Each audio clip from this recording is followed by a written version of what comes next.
Assalamu alaikum. My name is Dr. Zunaira Jamil and today we are going to discuss screening, diagnosis and treatment of neoplasia. So what does it mean by screening? Screening represents a secondary prevention for the early recognition of cancer in an otherwise asymptomatic population.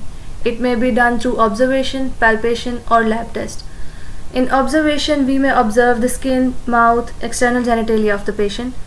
In cases of palpation, we may palpate breast, thyroid, rectum, anus, prostate or lymph nodes of a patient.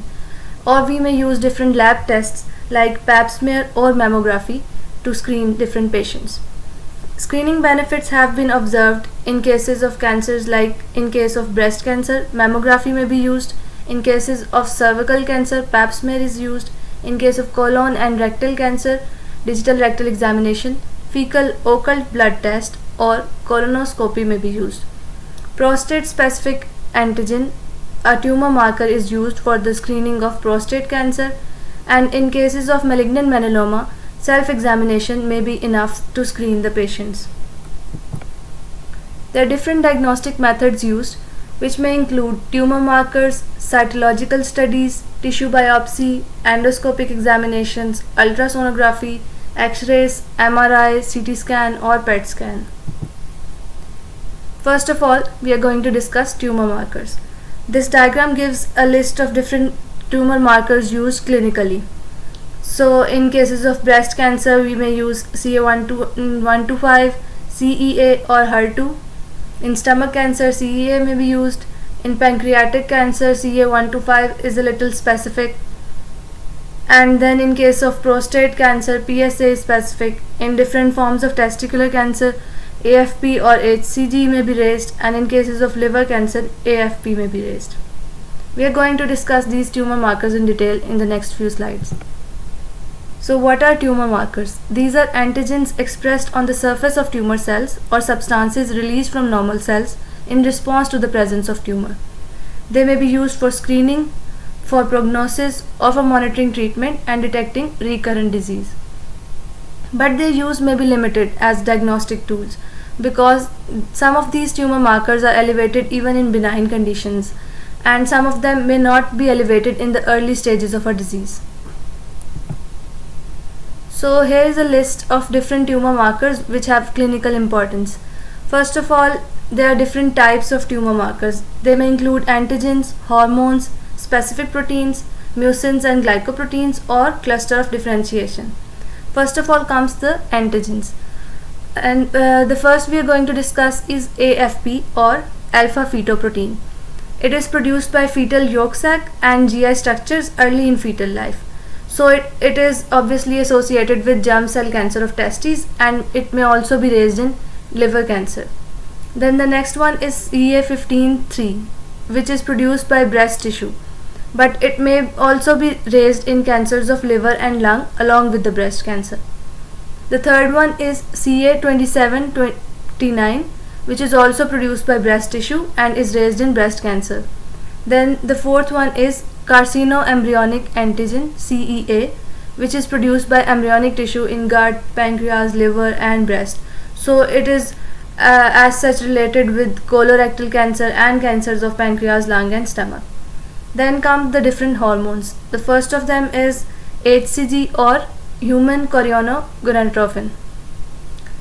This hormone is produced by placenta and is associated with gestational trophoblastic tumors or germ cell cancers of testes. Then the other hormone is calcitonin, which is produced by the parafollicular cells of thyroid and hence is raised in thyroid cancer. Then the third ones are catecholamines, which include epinephrine and norepinephrine. They are produced by the chromaffin cells of adrenal glands and hence are raised in pheochromocytoma and related tumors. Then comes the specific proteins, which may include monoclonal immunoglobulins, which are abnormal immunoglobulins produced by the neoplastic cells in cases of multiple myeloma.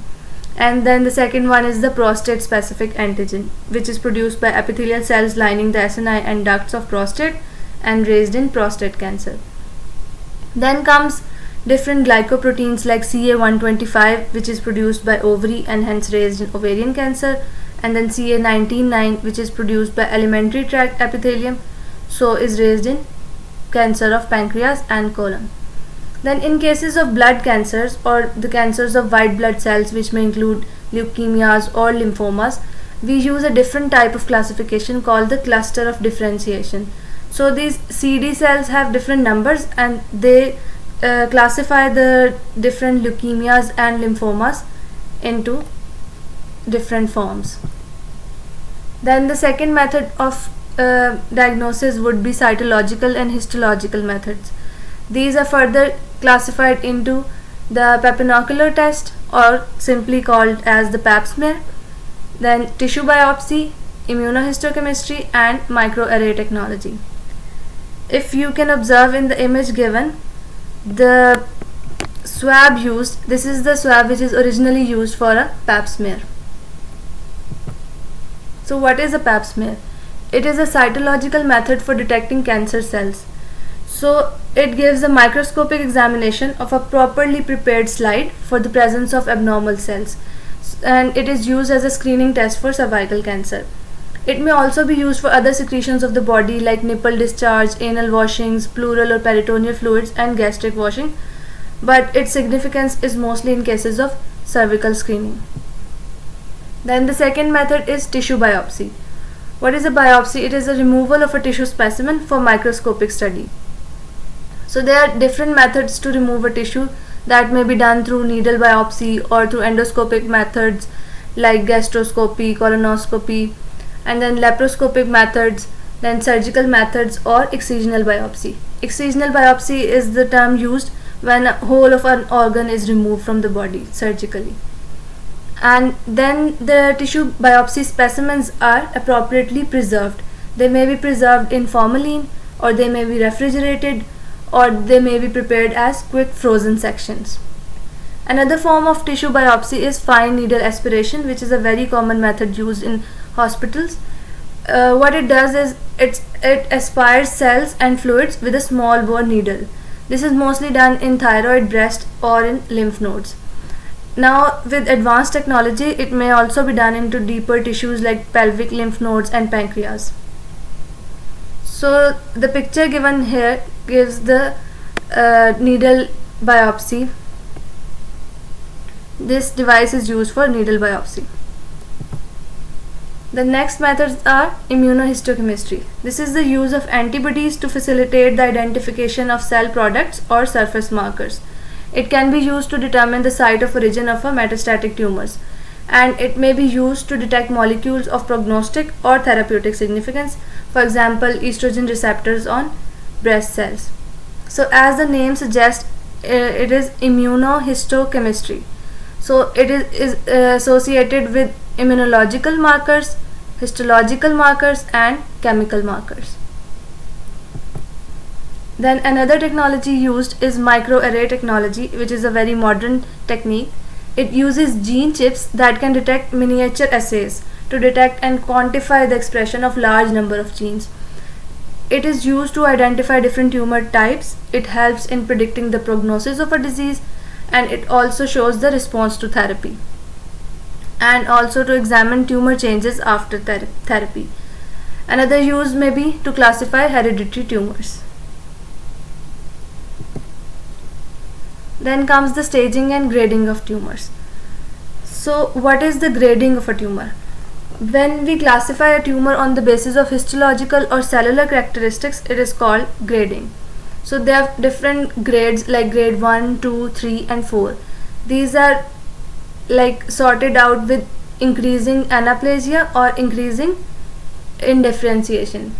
Like the grade 1 tumor would be properly differentiated, and the grade 4 tumor would be highly undifferentiated or poorly differentiated tumor. Then the other classification is staging, which represents the clinical spread of a disease. It is sorted out through the TNM classification. Here in the TNM classification, the T represents the tumor and the nodes, and M the metastasis. What is represented by T? So when we write Tx, it means that tumor cannot be assessed. When we write T node or T0, it means there was no evidence of primary tumor.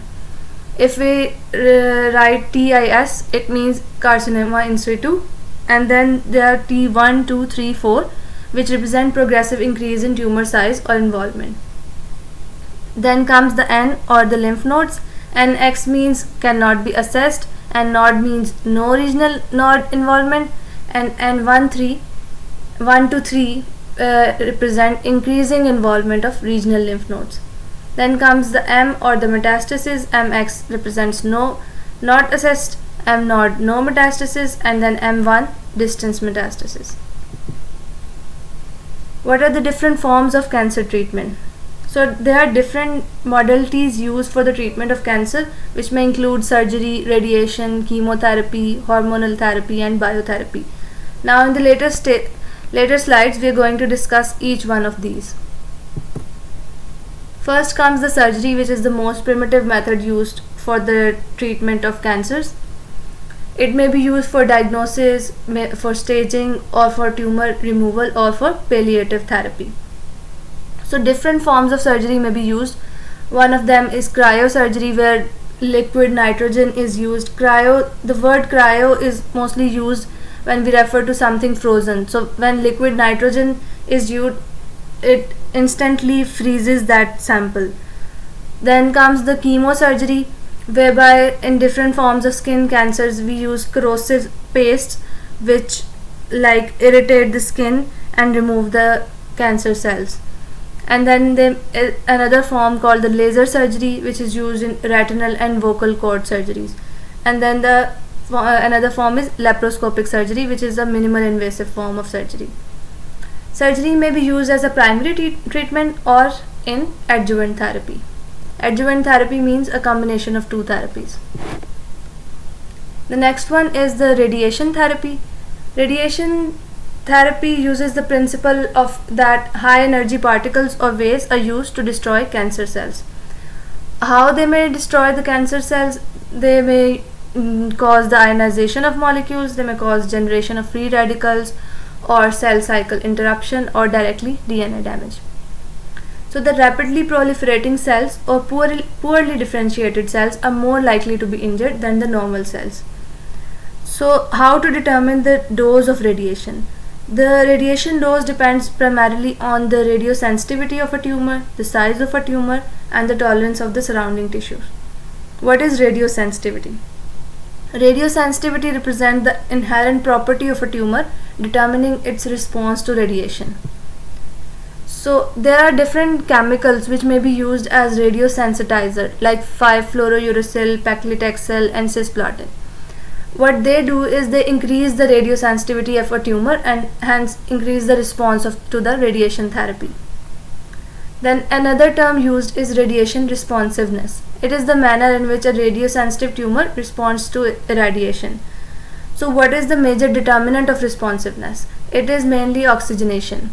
Because oxygenation is required for the formation of free radicals, so the tissues which are highly oxygenated create free radicals easily and are more responsive to radiation. Then another form of radiation therapy is called brachytherapy. As you know, brachy means small, so the literal meaning of brachytherapy is short therapy. What it means is the insertion of sealed radioactive sources into the body cavity, whereby it may be called intracavitary, or directly into the body tissues, where it is called interstitial. So brachytherapy may be of two types, like high dose radiation and low dose radiation. In HDR or high dose radiation, a machine is used to provide short term radiation therapy to a patient, while in low dose radiation a catheter is used, or the radiation may be sealed into some beads or seeds.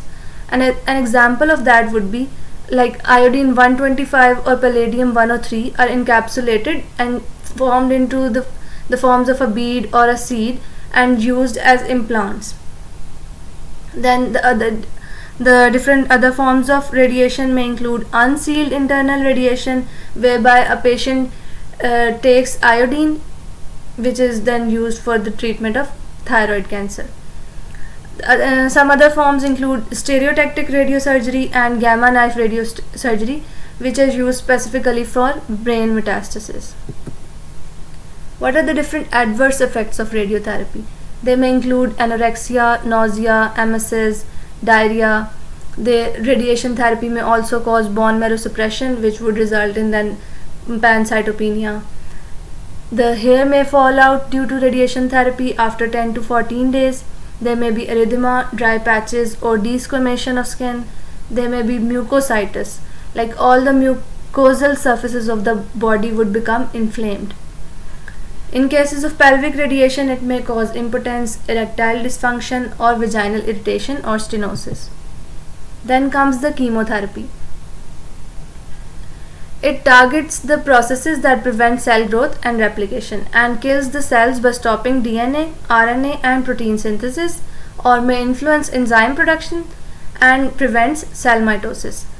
The chemotherapy may be classified into two, like direct DNA interacting agents and indirect DNA interacting agents. The direct DNA interacting agents may include alkylating agents, which cause alkylation of DNA, anti-tumor antibiotics, which generate free radicals and cause DNA damage, and then the third one is topoisomerase inhibitors, which block cell division. The other classification is indirect DNA interacting agents. They include antimetabolites and mitotic spindle inhibitors. Antimetabolites are mostly folic acid antagonists or purine pyrimidine antagonists, whereas mitotic spindle inhibitors affect the microtubule structure and microtubule assembly, thereby preventing cell cycle. Chemotherapy is administered mostly intravenously. There are different side effects of chemotherapy as well. The most prominent of that is bone marrow suppression. Whenever there would be bone marrow suppression, there would be pancytopenia, and when there would be decreased RBCs, there would be anemia. When there would be decreased platelets, there may be hemorrhage, bleeding. Whenever there are decreased white cells, there may be chances of infection.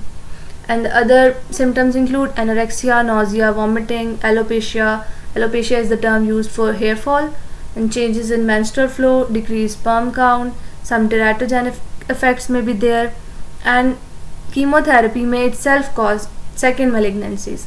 Like it is used for the treatment of one malignancy, and in itself as a side effect it is causing another malignancy. Then another form of treatment is hormonal therapy. So what it does is it disrupts the hormonal environment of cancer cells.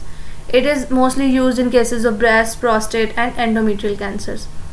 So there may be the therapeutic options include the surgical options or pharmacological options.